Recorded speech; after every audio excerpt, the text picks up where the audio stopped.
جس طرح سے ڈرا دھمکا کے یا مار دھاڑ کر کے یا تشدد کر کے اعظم خان سے 164 کی سٹیٹمنٹ مبینہ طور پر دلوائی گئی ہے، ابھی تک وہ خود سامنے نہیں آئے، انہوں نے خود بیان نہیں دیا، کسی کو پتہ نہیں ہے کہ انہوں نے اورلی بھی اس کو ایکسیپٹ کیا ہے یا بس ان سے لکھوایا گیا، جیسے اسحاق ڈار سے لکھوایا گیا تھا۔ جب وہ عدالت میں آئیں گے، جب وہ پیش ہوں گے، تو پہلا تو دفاع یہی ہوگا کہ ان کا یہ بیان ہے ہی نہیں، ان سے دوبارہ یہاں پہ بیان لیا جائے، جو بھی ان کا بیان ہے وہ ریکارڈ کیا جائے، اور پھر جب وہ وہیں کھڑے کھڑے انہیں بیان دینا پڑے گا تو پچھلے بیان میں جو کمیاں کوتاہیاں رہ گئی تھیں، جو کہ ان کو پڑھا کے ان کے سامنے پیپر رکھ کے یا ان کو لکھ کر دیا گیا ہوگا کہ سائن کر دو بس اس پہ، وہ پکڑا جائے گا۔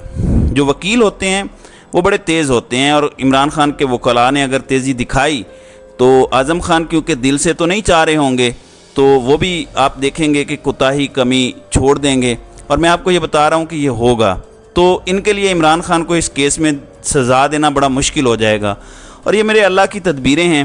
کس نے سوچا تھا کہ حدیبیہ پیپر ملز کیس کا بند ہونا، جو کیا شریف خاندان کو بچانے کے لیے گیا تھا، وہ اب ان کے اپنے گلے کی ہڈی بن جائے گا۔ وہی نواز شریف جو چاہتا ہے کہ عمران خان کو بھی 10 سال سے زیادہ قید ہو، کیونکہ اسے 10 سال پاناما کیس میں سزا ہوئی تھی، بدلہ لینا چاہتا ہے، اسی کے اپنے کیس میں دی گئی اس کی رعایت عمران خان کے بھی کام آئے گی۔ اور اب یہ کیونکہ قانون ہے، جب سپریم کورٹ کا فیصلہ ہوتا ہے وہ قانون کے برابر ہوتا ہے، یہ قانون کی حیثیت رکھتا ہے، یہ یاد رکھیے گا۔ اب ناظرین کرام، 2 نیریٹو آپ کو آنے والے دنوں میں سننے کو ملیں گے۔ نمبر 1، عمران خان نے پاکستان کی نیشنل سیکیورٹی کو خطرے میں ڈالا، سائفر کو لہرا کے، سائفر کو اس طرح پبلکلی اس پر بات کر کے عالمی طاقتوں کو ناراض کیا۔ عمران خان نے پاکستان کے تعلقات خراب کیے، پاکستان کو ناقابل تلافی نقصان پہنچا، IMF جو ہمیں ڈیل نہیں دے رہا تھا وہ بھی اسی وجہ سے نہیں دے رہا تھا۔ تو ذرا سمجھ لیں اس بات کو تاکہ آپ اس کو کاؤنٹر کر سکیں۔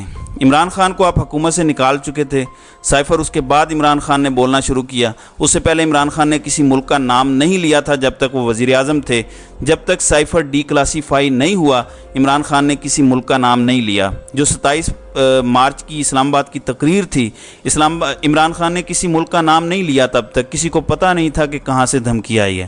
آپ نے عمران خان کو نکال دیا، نئی حکومت آ گئی۔ سائفر ثابت کرتا ہے کہ جب آپ عمران خان کو نکال دیں گے سب معاف کر دیا جائے گا۔ پھر آپ نے عمران خان پر ریڈ لائن لگا دی اور آپ نے یہ میڈیا پہ چلوایا تاکہ امریکہ تک میسج پہنچ جائے۔ تو آپ مجھے بتائیں کہ کس طرح سے پھر بیرونی تعلقات خراب ہوئے، کیونکہ عمران خان جو مرضی بولتا رہے اس پر آپ نے ریڈ لائن لگا دی۔ اس کو قتل کرنے کی بھی کوشش ہو چکی ہے ملٹیپل ٹائمز، اس کو جیل میں بھی ڈال دیا ہے۔ اب کوئی مجھے اس سوال کا جواب دے دے، سب سے پہلے عدالت ہی دے دے کہ کس عالمی طاقت کو فائدہ پہنچا ہے عمران خان کی اس بات سے۔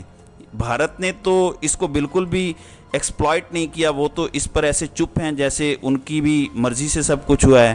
نہ اسرائیل نے ایکسپلائٹ کیا، نہ امریکہ نے، نہ بھارت نے، سب چپ ہیں۔ امریکہ سے تو ان کے اپنے اخبار انٹرسیپٹ نے پوچھا ہے کہ آپ نے عمران خان کی حکومت گرائی، وہ چپ ہو جاتے ہیں، تو بول تو کوئی نہیں رہا، آپ کو کیسے نقصان ہو گیا؟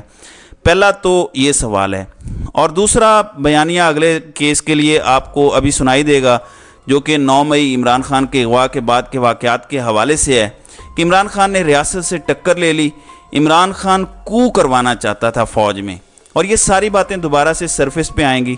سمپل یہاں پہ آپ کا دفاع ہوگا اور سمپل بات ہوگی۔ نمبر 1، جس نے ریاست کے اوپر حملہ کرنا ہوتا ہے کیا اس کے لوگ نہتے ہوتے ہیں؟ KPK سے عمران خان کے سپورٹر نکلے باہر، کسی ایک کے پاس بھی اسلحہ نہیں تھا۔ سب جانتے ہیں کہ KPK میں لوگوں کے لیے اسلحہ ہونا نارمل سی بات ہے۔ چلیں پنجاب کو آپ سائڈ پر کر دیں تھوڑی دیر کے لیے، بلوچستان میں لوگ باہر نکلے تھے، کہیں بھی اسلحہ نہیں پکڑا گیا، کسی چلان میں نہیں ہے کہ کسی کے پاس اسلحہ تھا۔ نمبر 2، اگر ریاست کے خلاف بغاوت کرنی ہو تو جو باہر نکلے ہوئے تھے لوگ 3 دن سے، جیسے ہی عمران خان کو بیل ملتی ہے وہ گھروں کو کیوں واپس چلے جاتے ہیں؟ اس لیے کہ انہیں پکڑ لیا جائے ایک ایک کر کے، جیسے پکڑا گیا 15-20 ہزار لوگوں کو مبینہ طور پر۔ پھر تو وہ پوری بغاوت کرتے نا، کیونکہ کیوں گھروں کو چلے گئے تھے سارے؟ باہر رہنے میں تو ان کی طاقت تھی، باہر تھے، اکٹھے تھے، کوئی ان سے لڑ نہیں سکتا تھا، ریاست بھی نہیں لڑ سکتی تھی جب لوگ اکٹھے اور باہر ہوں، ریاست کچھ نہیں کر سکتی۔ پھر نمبر 3، اتنی بڑی بغاوت تھی کہ پورے 3 دن میں جب عمران خان کو آپ نے ناجائز اغوا رکھا، ایک بھی اہلکار کو قتل نہیں کیا گیا۔ یہ ساری بغاوت تھی۔ پولیس والے تو کئیوں کے ہاتھ لگے تھے، انہیں تو مارا جا سکتا تھا، الٹا پولیس والوں کو بچاتے دیکھا گیا۔ اس کی ویڈیوز موجود ہیں، پولیس والوں کو پانی پلایا گیا، آنسو گیس جو خود وہ پھینک رہے تھے اس سے حفاظت کرنے کے لیے ان کو ہر چیز دی گئی۔ تو یہ کس قسم کی بغاوت تھی؟ تو آپ کو میں بتا دوں کہ یہ سمپل پاکستان توڑنے کی سازش ہے، جس میں بہت سارے لوگ اس ٹائم شامل ہیں، اور اس کو صرف پاکستان کی عوام ناکام بنا سکتے ہیں۔ تو ناظرین اکرام، آپ کی اس ویڈیو کے حوالے سے کیا رائے ہے؟ آپ اپنی رائے کا اظہار کامنٹ سیکشن میں ضرور کیجیے گا۔